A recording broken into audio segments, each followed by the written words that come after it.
Assalamualaikum warahmatullahi wabarakatuh. Saya Selina Agnesia Katarina, nomor absen 25, kelas 12-8. Saya akan menjelaskan sedikit tentang proklamasi kemerdekaan. Proklamasi kemerdekaan Indonesia dilaksanakan pada hari Jumat 17 Agustus 1945 tahun Masehi. Dibacakan oleh Soekarno dengan didampingi oleh Dr. Andes Muhammad Hatta. Pada tanggal 6 Agustus 1945, sebuah bom atom dijatuhkan di atas kota Hiroshima, Jepang oleh Amerika Serikat yang mulai menurunkan moral semangat tentara Jepang di seluruh dunia. Sehari kemudian, Badan Penyelidik Usaha Persiapan Kemerdekaan Indonesia atau BPUPKI berganti nama menjadi PPKI, yaitu Panitia Persiapan Kemerdekaan Indonesia. Untuk lebih menegaskan keinginan dan tujuan mencapai kemerdekaan Indonesia, pada tanggal 9 Agustus 1945, bom atom kedua dijatuhkan di atas Nagasaki, sehingga menyebabkan Jepang menyerah kepada Amerika Serikat dan sekutunya. Momen ini pun dimanfaatkan oleh Indonesia untuk memproklamasikan kemerdekaan. Pengibaran bendera pada 17 Agustus 1945. Pada bulan Agustus 1945, Amerika Serikat menjatuhkan bom atom di dua kota Jepang, yaitu Hiroshima dan Nagasaki, menandai tahap akhir Perang Dunia II. AS mendapatkan persetujuan Britania Raya untuk menjatuhkan senjata tersebut yang sebagaimana tertuang dalam perjanjian Quebec. Operasi ini menewaskan sedikitnya 129.000 jiwa dan merupakan penggunaan senjata nuklir pertama dan satu-satunya dalam sejarah. Pada tahun terakhir Perang Dunia II, Sekutu bersiap-siap melancarkan serbuan ke daratan Jepang yang memakan biaya besar. Amerika Serikat sebelumnya melaksanakan kampanye pengeboman yang meluluh lantarkan banyak kota di Jepang. Perang di Eropa selesai setelah Jerman Nazi menandatangani instrumen penyerahan diri pada tanggal 8 Mei 1945. Akan tetapi, Jepang menolak memenuhi tuntutan sekutu untuk menyerah tanpa syarat. Perang Pasifik pun berlanjut bersama Britania Raya dan Tiongkok. Amerika Serikat meminta pasukan Jepang menyerah dalam deklarasi Potsdam tanggal 25 Juli 1945 atau memberi kehancuran cepat dan besar. Jepang mengabaikan ultimatum tersebut. Pada bulan Juli 1945, proyek Manhattan yang dirilis Sekutu berhasil melaksanakan pengujian bom atom di gurun New Mexico. Mereka memproduksi senjata nuklir berdasarkan rancangan tanggal 15 Agustus, 6 hari setelah pengeboman. Nagasaki dan Uni Soviet menyatakan perang. Jepang menyatakan menyerah kepada sekutu. Tanggal 2 September, Jepang menandatangani instrumen penyerahan diri yang otomatis mengakhiri Perang Dunia II. Pengaruh pengeboman ini terhadap menyerahkan diri Jepang dan alasan etisnya masih diperdebatkan sampai sekarang. Pada hari pengeboman, Hiroshima merupakan kota paling dari industri maupun militer. Beberapa satuan militer berpangkalan di desa Hiroshima termasuk markas Angkatan Darat Umum Kedua. Angkatan Darat Umum Kedua memimpin pertahanan Jepang bagian selatan dan markas di Istana Hiroshima. Hatta membawakan kurang lebih 400.000 prajurit, sebagian besar diantaranya ditempatkan di Kyushu untuk mengantisipasi serbuan sekutu. Di kota ini juga terdapat markas Angkatan Darat ke-59, Divisi ke-5, dan Divisi ke-224, satuan mobil yang baru dibentuk.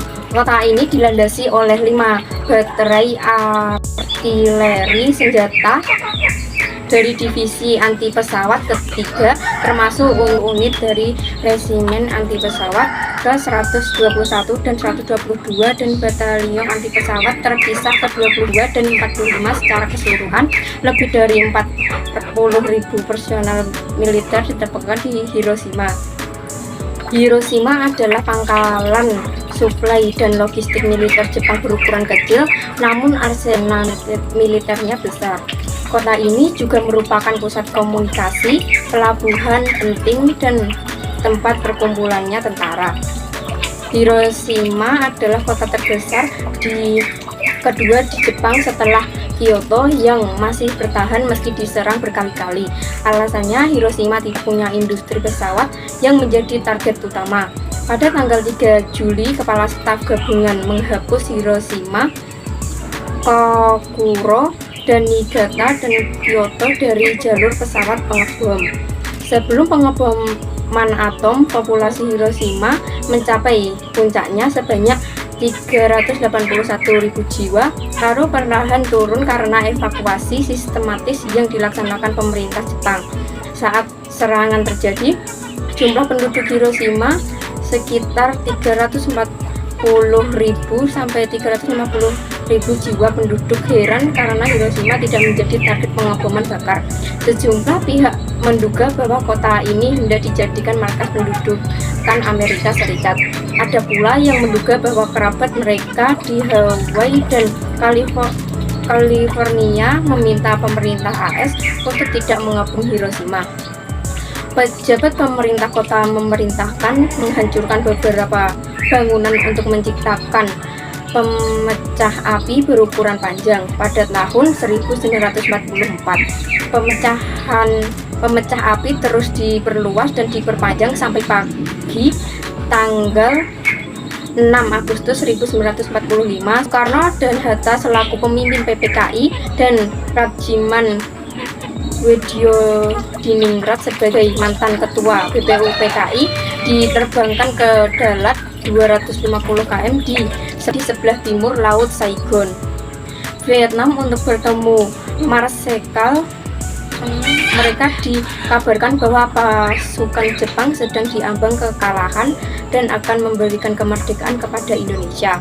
Sementara itu, di Indonesia pada tanggal 10 Agustus 1945, Sultan Syahrir telah mendengar berita lewat radio bahwa Jepang telah menyerah kepada sekutu. Para pejuang bawah tanah bersiap-siap memporak-landaskan kemerdekaan Republik Indonesia dan menolak bentuk kemerdekaan yang diberikan sebagai hadiah Jepang. Pada tanggal 12 Agustus 1945, Jepang melalui Marsekal Terauchi di Dalat, Vietnam mengatakan kepada Soekarno, Hatta, dan Rajiman bahwa pemerintah Jepang akan segera memberikan kemerdekaan kepada Indonesia dan proklamasi kemerdekaan dapat dilaksanakan dalam beberapa hari. Berdasarkan tim PPKI, meskipun demikian, Jepang menginginkan kemerdekaan Indonesia pada tanggal 24 Agustus.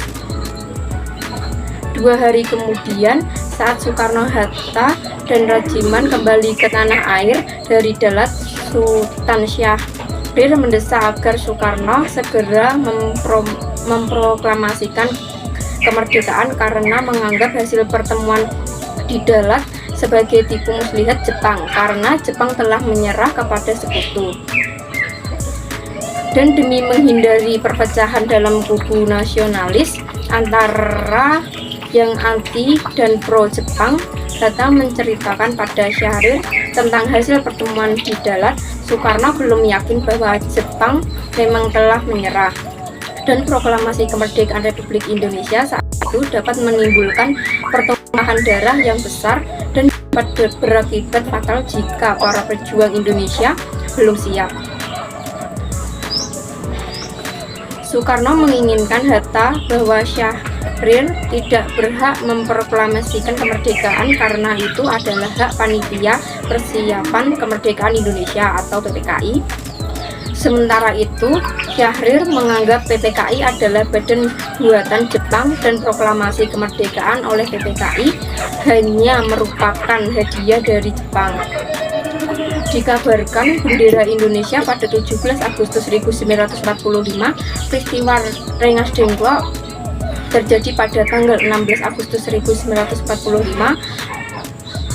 Soekarno dan Hatta dibawa ke Rengas Dengklok sampai dengan terjadinya kesepakatan antara golongan tua yang diwakili Soekarno dan Hatta serta Mr. Ahmad Soebardjo dengan golongan muda tentang kapan proklamasi akan dilaksanakan, terutama setelah Jepang mengalami kekalahan dalam Perang Pasifik. Menghadapi desakan tersebut, Soekarno dan Hatta tetap tidak berubah pendirian. Sementara itu di Jakarta,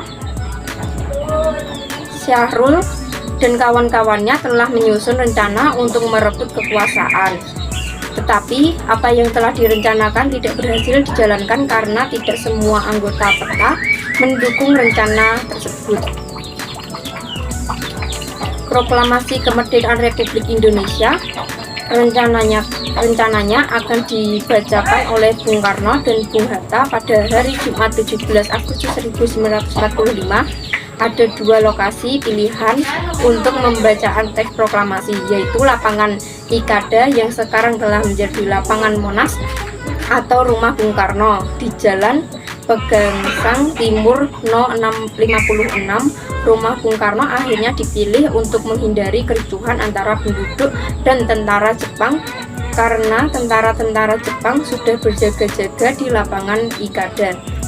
Setelah mendapat informasi ada sebuah acara yang akan diselenggarakan di lokasi tersebut.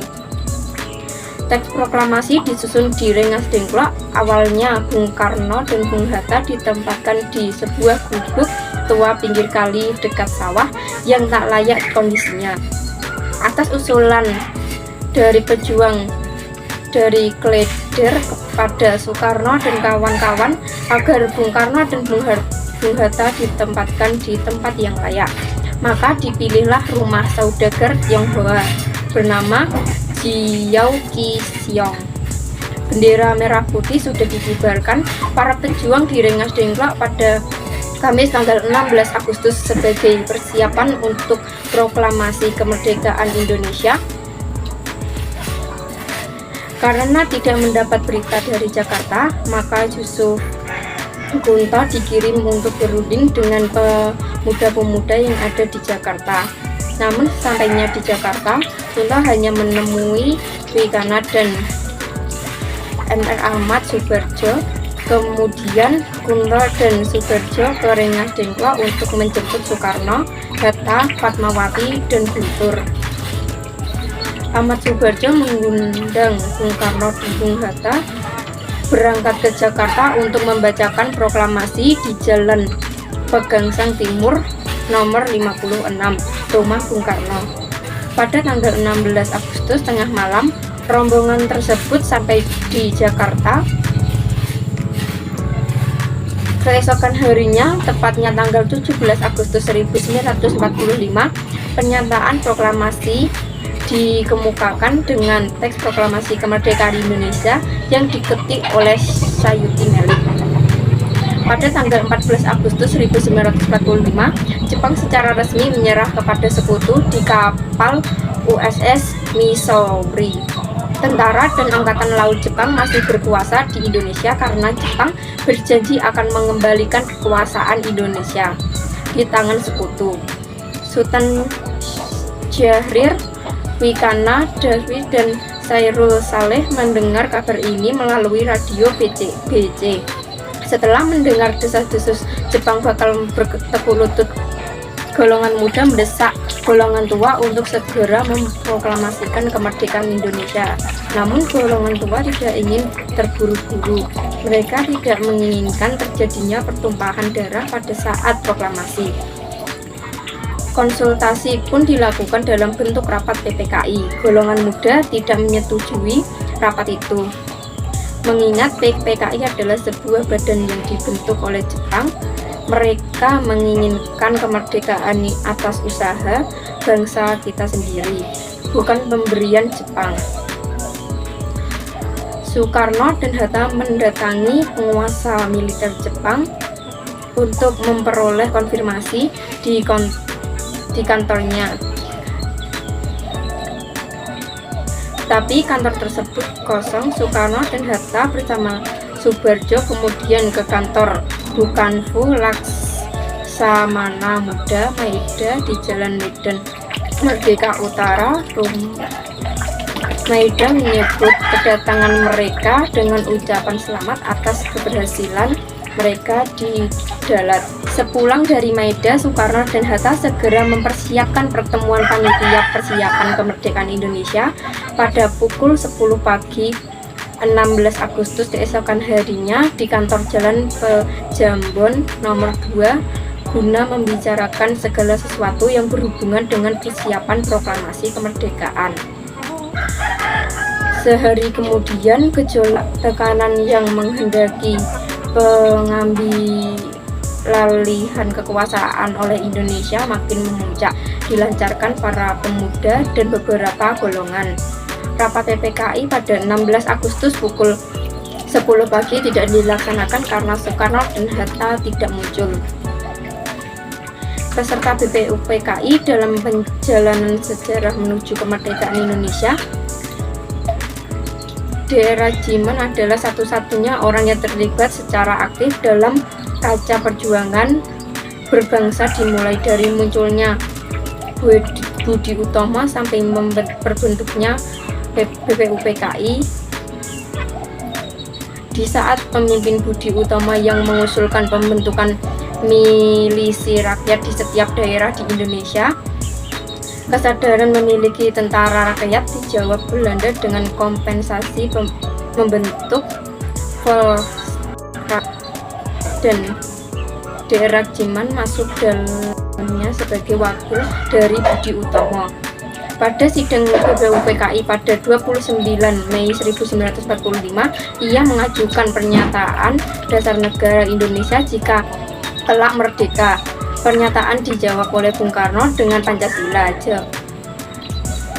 Uraian Bung Karno tentang Pancasila sebagai dasar negara Indonesia ini kemudian ditulis oleh Rajiman sebagai ketua BPUPKI dalam sebuah pengantar penerbit buku Pancasila yang pertama tahun 1948 di Desa Dirgo, Kecamatan Widodaren, Kabupaten Ngawi.